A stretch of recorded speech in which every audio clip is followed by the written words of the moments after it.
Hello everyone and welcome to Friday Football Fever. Different kind of a week with half the games coming last night due to Yom Kippur, but we've got you covered with both nights of action. We start as always with our game of the week. IMG Academy coming off a win over nationally ranked opponent last week, hosting Miami's Monsignor Pace tonight. Right from the opening kickoff, the Ascenders set the tone on the evening. Savion Smith is a man. Look at him. He will not be taken down. Tried to get him down at midfield, but he is gone. Finally, they drag him down there. What a kick return. A few plays later, DeAndre Francois is committed to FSU, finds James Forbes.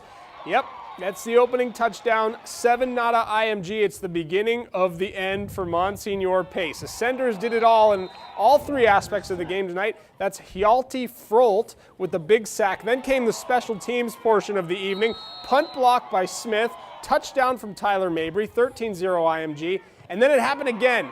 Very next Spartan possession. This is not Groundhog Day. Tavares Chase runs it in, 20-0. And I'm not kidding you. Very next Monsignor Pace possession. I can't even make this up. Bad snap on the punt, recovered by guess who? Savion Smith. He has offers from Florida, Florida State, Miami, Ohio State for a reason. What a game. 27-0. IMG started a more traditional route there. Francois airs it out to Chase. Tremendous combination, and then they punch it in. Tony Jones sniffs out the end zone to cap the drive, 34-0. And then as soon as Monsignor Pace got something going, Ascenders just crushed it immediately. Picked off by Reed Miller there. Later on, it's Tavin Birdlow with a monster run up the sidelines, just an absolute display in all facets of the game. IMG wins 61-0.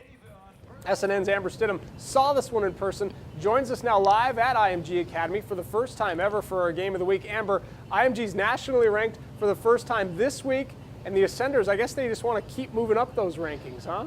Yeah, certainly no let down from their statement week last week, and you saw all those highlights. You can't make this stuff up. Chris Winkie said when he was looking at some of the film, he really wanted to take advantage of special teams. He thought that was something that they could do, take an opportunity on that. But he also said he really wanted to get the ball to several of his playmakers tonight.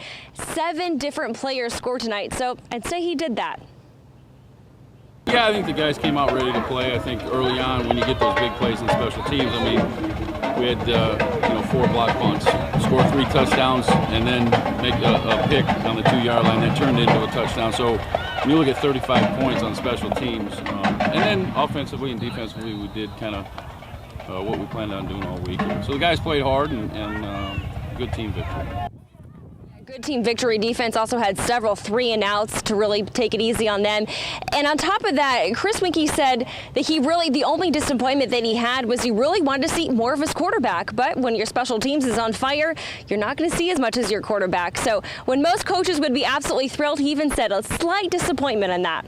Yeah, slight disappointment, but 35 points from special teams. I've never seen a high school score that many points in special teams. Never heard of that before. Never heard of that. All right, nice job out there. Thank you, Amber. Let's move on. Charlotte hosted Fort Myers Riverdale.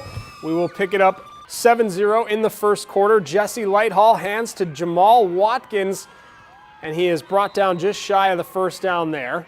Still in the first, Tarpon's ball. Brennan Sims hands to Malik Williams. Look at him with a little shake and bake. He's up the middle for a first down. He's ready to go right back to the line of scrimmage. Same drive. Hand off to Elijah Mack. This kid can play. Look at him leaping over defenders and in with an athletic move. 14-0 at that point. Charlotte cruises to a really nice win. 46-21 is your final there. How about St. Stephen's hosting Lakeland Santa Fe Catholic on a nice evening up in Bradenton. Early on, Falcons soared into the end zone. Griffin Donnelly, short carry, 7-0. St. Stephen's in the first. Later in the first, it's more from the Falcons' ground game. Handoff to Nick Rodhouse. He's up the left side with some fancy moves before being brought down. Santa Fe Catholic would get on the board early, though. Second quarter, DeMario Vanover up the left side, finds a hole and hits it. That tied it at 7. This game was back and forth. Santa Fe Catholic ends up winning it 36-28. All right, we will huddle up for now, but still to come, got to tell you about Bradenton Christian as well as ODA, both on the road, plus we will take you back to the action from Thursday night. You're watching Friday Football Fever.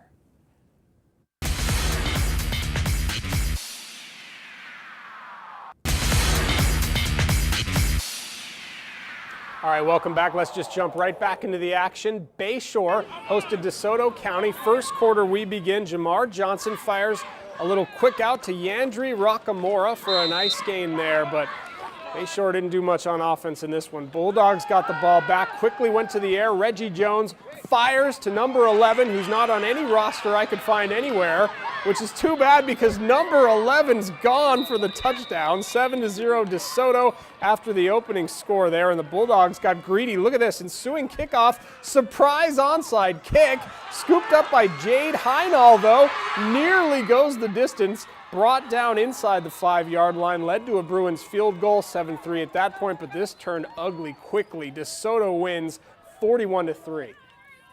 Bradenton Christian visited Indian Rocks Christian, and it was not pretty early on. Golden Eagles go to the air. Garrett Ross Johnson to Jaquan Fuller, a little shake and bake from Fuller, and then peace out. Breaking all the tackles and in for the opening touchdown. 7-0 Indian Rocks early. And apparently the Golden Eagles, they've got a ground game as well. Zeke McGoffey just on the loose. Lengthy touchdown there. 14 nada at that point. Bradenton Christian did score, but lost big, 42-8.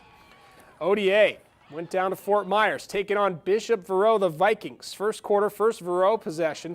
Second and 19 on the 29. This is a screen pass to a freshman, William Scott. Look at all the moves from the freshman. The youngster knows how to get into the end zone, 71 yards. He is tired after that run, but it's worth it. It's a touchdown, 7-0 Vikings. Second Verot possession on the 15. Quinn Farrell, pump fake, fakes everyone out, finds Weston Cole in stride, 85 yards. Man, Verot knows how to make long touchdowns. Big blowout win for Bishop Verot, 52-12. Pretty nice Thursday evening for Manatee opening district play at Riverview Thursday night. The Hurricanes opened up a 21-7 lead at the half and kept pouring it on, going on to win a blowout 49-7. The Canes scored 21 points in a 3.5-minute span in the third quarter, so Manatee wins and improves to 5-1. Riverview drops to 2-3 on the season. Meanwhile, it took a late touchdown, but Lakewood Ranch survived to get a really nice road district win Thursday night at Northport. Mustangs beat the Bobcats 28-21. Lakewood Ranch moves to 3-2 overall, and more importantly, 1-1 in district play. Bobcats fall to 1-5 overall, 0-2 in District 7A 10.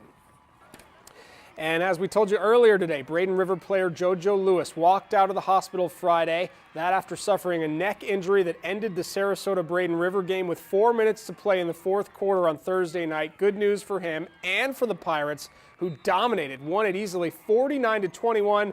Pirates stay undefeated at 5-0. That is really impressive.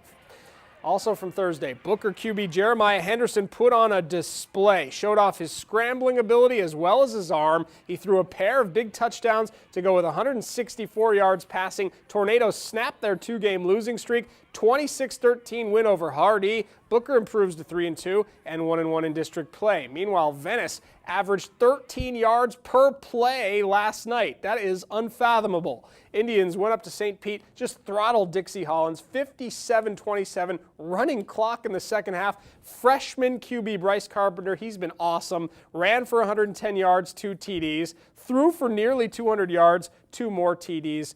Wow.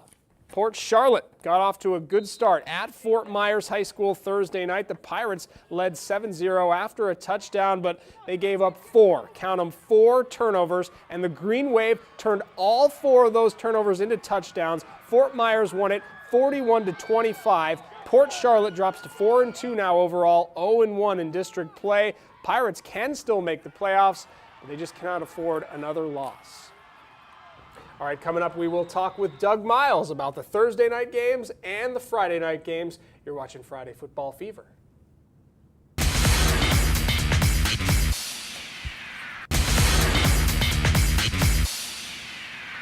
All right, let's welcome in Doug Miles from Southwest Florida High School Game of the Week broadcast. He calls the Game of the Week every week. It's an internet stream. You can find him at ustream.com or dougmilesmedia.com. Doug, thanks for joining us. No problem. Busy couple of nights. Busy couple of nights, 2 nights. I think we got to start with IMG. They're nationally ranked now. They go in our Game of the Week and absolutely blow out this Miami Monsignor Pace team 61-0. Have you ever seen 3 straight scores on special teams plays. Never saw that before. Chris Wenke's got his team looking like a college team. Yeah, I mean, High octane. They lose the first game of the season, and since then it's just been all blowout wins for them. Something like 150 points or something in the last 3 games going into tonight. They are outsgoring their teams at a tremendous pace. Just clearly a very And we've talked about it before. We want to see them go up against Venice or Manatee. Would love to see them play Venice that. or Manatee.